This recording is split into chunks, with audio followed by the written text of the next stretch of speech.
Hello mga kabibig, welcome back sa ring bagong YouTube channel. Nako grabe, may binulgar si Maharlika na screenshot sa usapan nila ni Direk Daryl Yap.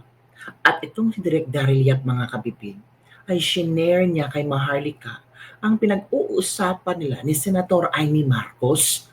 Nako, plano pala ni BBM na uupo siyang presidente for 10 years. Naku po, nabulgar ang plano ng Marcos na ito.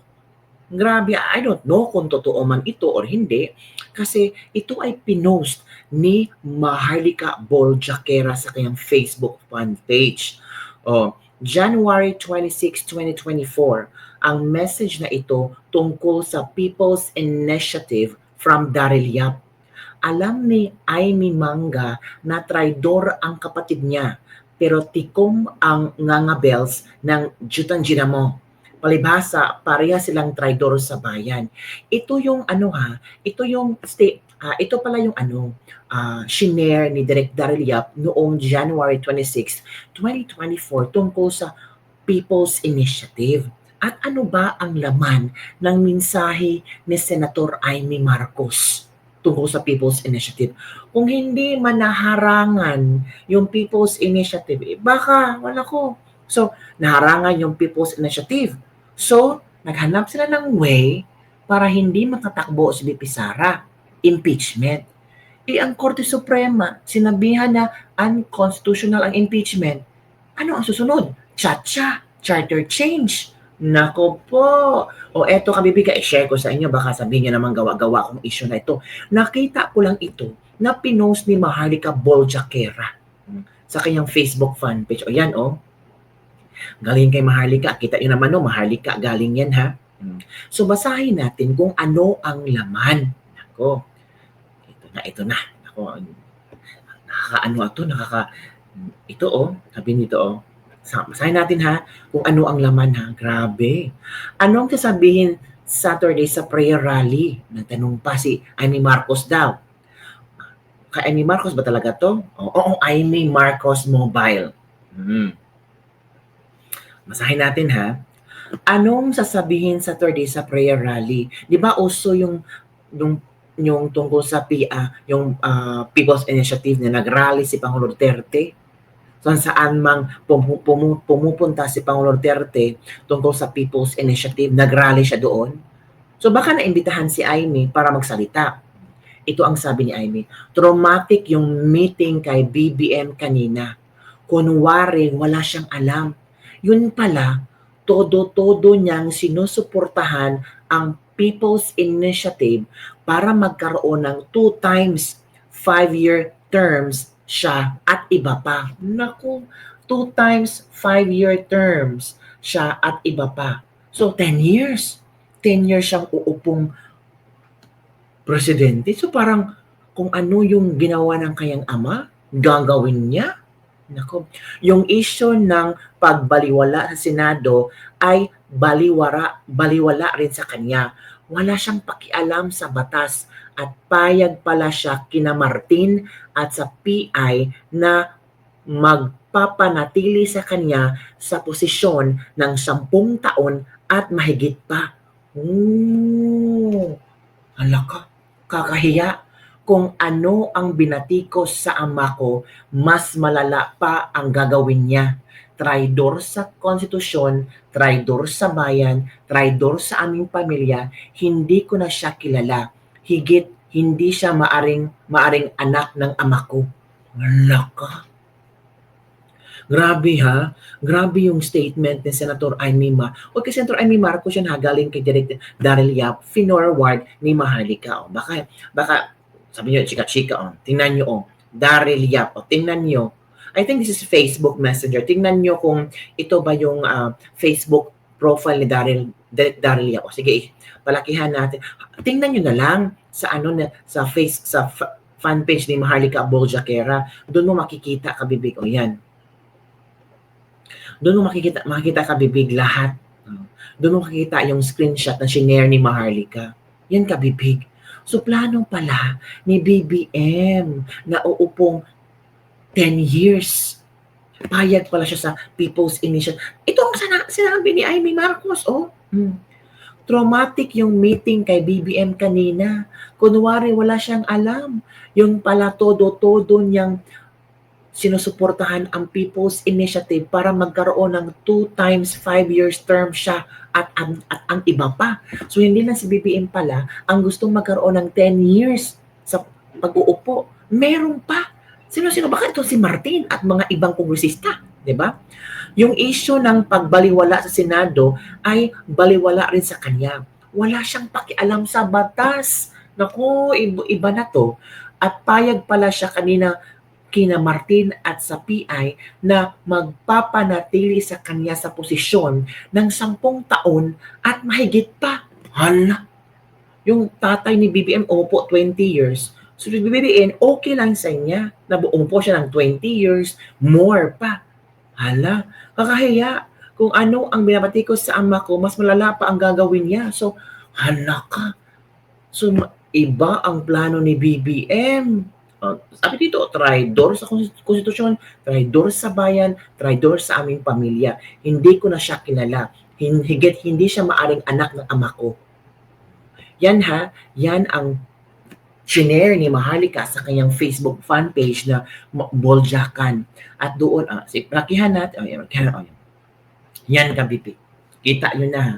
Basahin nyo para clear ninyo, puntahan nyo ang Facebook ni Maharlika. Na-shock nga ako ha.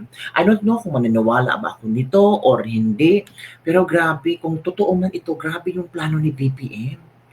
10 years or more siyang uupo bilang presidente at wala siyang pakialam sa batas. Wala siyang pakialam sa konstitusyon. Basta lang mananatili siyang presidente sa Pilipinas. Naku po, grabe. Bakit hindi ito inamin ni Amy Marcos?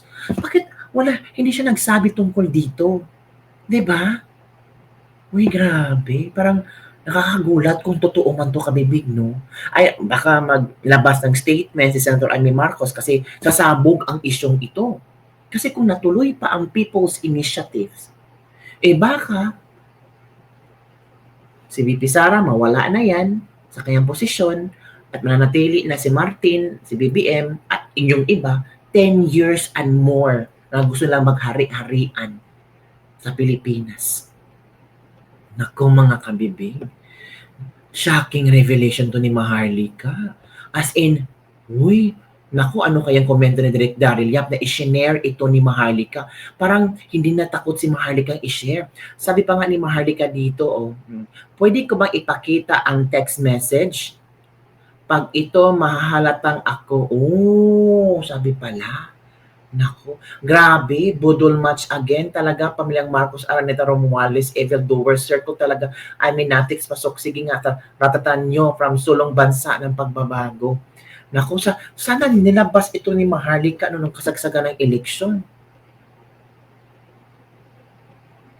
Alam nyo, mas maigi na sisiwalat ni Maharlika ang lahat para maging alerto tayo at hindi na magtanga-tangahan sa palabas ng magkapatid na yan. Kasi kung puro na lang sasabihin natin na tahimik ka na Maharlika, magiging sunod-sunod tayo sa lahat ng mga yan. Isipin nyo, persahang dinukot si PRRD ng mga administration. Tapos narinig nyo ba, sinita ni Amy ang kapatid niya? Na alam niya sa sarili niya na kasabwat ang kapatid niya sa pagdukot, di ba? Kaya dapat yung issue natin, bakit sino ang nagpakulong kay PRRD? Hindi puro kayo satsat about kay Maharlika kaysa walang nagawa. Madami na na-expose si Maharlika, di ba lahat totoo? Tapos ngayon sisitahin nyo si Maharlika, lalo pag si Amy ang babanatan niya. Tingnan nyo din ang galawan ni Amy. Kung totoo sa bayan, makiramdam na lang tayo. Tayo tao bayan ang kawawa. Alam na kasi ni Mangga na lubog na ang political career niya kaya todo copy siya sa mga Duterte. Yung una from Cole Winston, ito naman from Maricel Yao. Ito, kung totoo si Manang Amy yan, lakas ng loob niyang magsabi na traidor, samantalang siya ang nakahiwalay sa buong angkan niya. Siya lang ang mag-isa, ang laging wala. Hanga naman ako sa iyo, Madam Senator Amy Marcos. Ito pa, kapatid niyan, syempre maawa pa rin kahit puro kalokohan ang ginagawa. Ito pa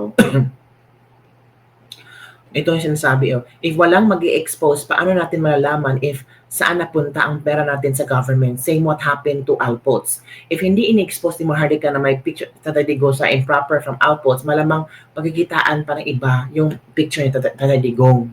Iba-iba. Isa palang puting aha si Direk. Ano? Magkasabuhat ka yan sina LBM sa lahat ng kabalastugan na ganap at magaganap pa. Yun mga komento ng ating mga netizen. Puntahan nyo lang ang Facebook fan page ni Buljakan. Talagang doon mo makikita ang post ng screenshot na ito at galing yan kay Direk Darilap. Kailan to pinost? Kailan ito shinare ni Direk Darilap? January 26, 2024. O yung kasagsagan ng People's Initiative. Yun mga kabibig. So, yun kabibig. Na-shock ako nung nabasa ko. Pasalamat na lang tayo na hindi na push through yung People's Initiative. Pasalamat tayo kay Tatay Digong. Kasi that time si Tatay Digong kung saan-saang lugar nag maisog rally para ipaalam sa ating lahat tungkol sa ang plano ni Marcos na People's Initiative. Oo. Tapos alam pala ni Amy na gusto ni BBM, na walang pakialam si BBM sa gagawin ng Senado, basta masunod na ang gusto nila ni Martin Romualdez. Tingnan nyo anong nangyari kay Tatay Digong. Nilipad nila sa ICC. Diba? Grabe.